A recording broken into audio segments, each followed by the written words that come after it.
새들은 절대로 소식자가 아닙니다. 사과하세요. 홀쭉. 반갑습니다. 보기만 해도 홀쭉해지는 TV 최소룡입니다. 최근에 예능을 중심으로 소식자라는 캐릭터가 주목을 굉장히 많이 받았죠. 이 소식자의 특징이 뭡니까? 새 모이만큼 조금 먹는다는 거 아니에요? 그런데 이 이야기는 새들이 들으면 굉장히 억울할 이야기입니다. 새는요, 하루에 자기 체중의 3분의 1가량을 섭취를 하거든요. 사람으로 따지면 제가 한 65kg 정도 되니까 약 19.5kg을 하루 섭취량으로 음식을 먹는 겁니다. 그러니까 새들 입장에서는 절대 소식하는 게 아니죠. 그냥 필요한 만큼 먹는 거지. 새들은 절대로 소식자가 아닙니다. 사과하세요. 홀쭉. 놀라운 거는 새들은 아마도 자기가 필요한 만큼 쭉 줄곧 그렇게 먹어왔던 거거든요. 근데 새들은 살찌지 않습니다. 근데 살찌는 새들이 하나 있는데요. 닭둘기라고 하는 비둘기도 있어요. 도시에 이렇게 몰려서 다니는 그 비둘기 떼들은요, 닭처럼 통통합니다. 왜냐하면 자연계에 있는 본인들이 먹어야 할 음식을 먹지 않고 사람들이 뿌려놓는 음식을 먹거든요. 그래서 가만히 생각해 보니까 사람들이 살찌는 이유도 사람의 음식이 변해서가 아닌가, 그런 생각을 하게 됩니다. 근데 제가 문제 삼는 것이 하나 있어요. 뭐냐면 이 연예인들과 조금 먹는 이 소식, 이걸 소식이라고 할 수 있을지 모르겠는데 이 두 가지를 연관을 지으면서 사람들 사이에 오해를 불러일으킬 수 있다라는 생각이 드는 거죠. 왜냐하면 저렇게 조금 먹으니까 저들처럼 저렇게 뼈 마를 수 있구나 라고 생각할 수 있기 때문에 그런데요. 그런데 현실은 우리가 사실 알고 있지 않습니까? 연예인들은 스스로 관리도 많이 하고 나름 관리도 많이 받습니다. 그리고 연예인들 경우에는 아마 다이어트에 대한 압박도 꽤 많이 일반 사람들보다 크게 받겠죠. 당연히 음식에 대해서는 누구보다 조심할 것이고 때로는 굉장히 과한 반응도 보일 수가 있겠죠. 절대로 속지 마세요. 소식은 그렇게 막 굶고 그런 행위가 절대로 아닙니다. 자, 오늘은 소식에 대해서 한번 알아볼 건데요. 저는 소식을 하면 오키나와가 떠오릅니다. 일본의 오키나와는 90년대 전 세계에서 정말 알아주는 장수촌이었습니다. 이분들은 채식 위주의 생활을 했고요. 동시에 소식도 철저하게 지켰던 분들입니다. 소식의 철칙은 이런 거였어요. 위장에 8알만을 채운다라는 철칙을 가지고 신념처럼 지켜왔고요.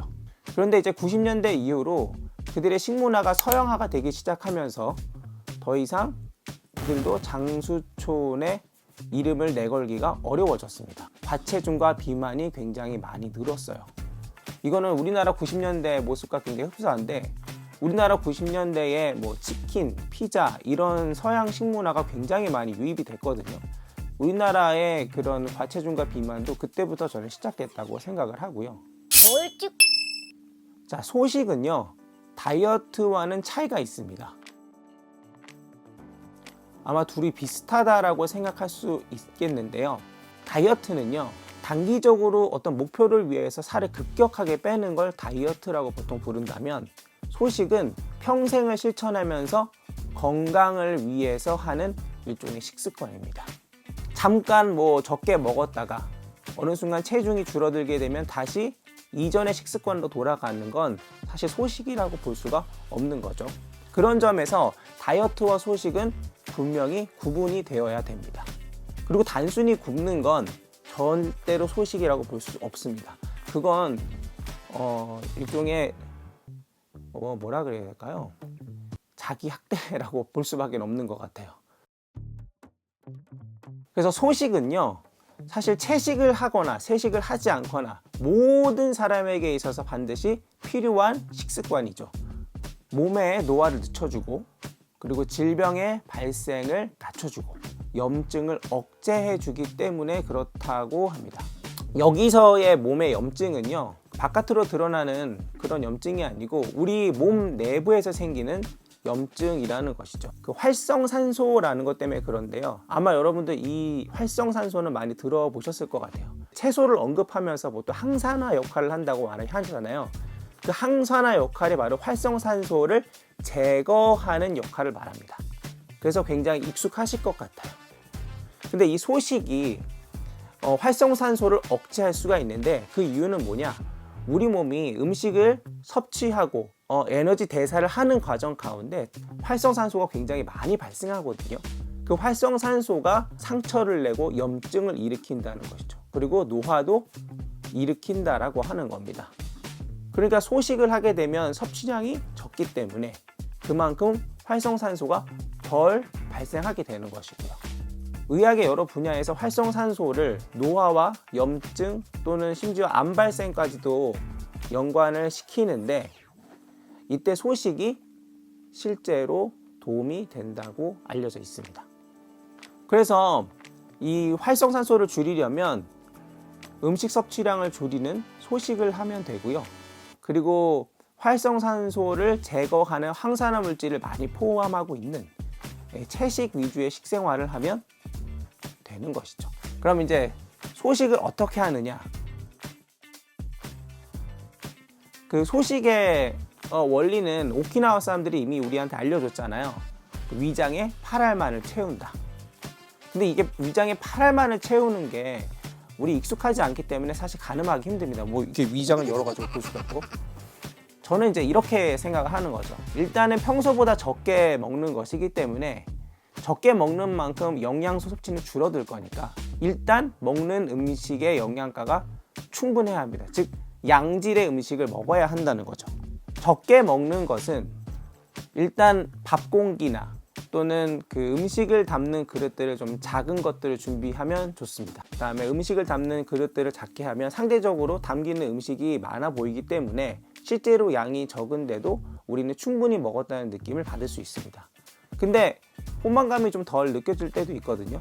그럴 때는 저 같은 경우에는 조금 기다리는 편입니다. 그냥 뭐 다른 걸 좀 하는 거죠. 이야기를 좀 놔둔다든지 아니면 혼자서 뭔가 딴 짓을 한다든지 그렇게 있으면 포만감이 느껴지는 때가 있는데 왜냐하면 우리 뇌에 포만감이 전해지는 데까지 시간이 보통 15분에서 20분 걸리거든요.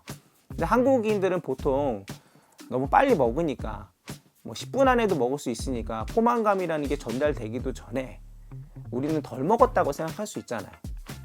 그러니까 좀 몸에서 포만감이 느껴지게끔 시간을 좀 주는 거죠. 그래서 충분하다라고 느껴지면 더 안 먹는 거고요.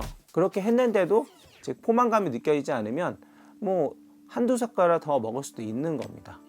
그리고 이제 제가 마지막으로 좀 적게 먹는 법, 소식하는 법은 이런 겁니다. 이건 제가 사실 요즘에도 많이 쓰고 있는 방법인데 배부름에 대한 정의를 다르게 하는 겁니다.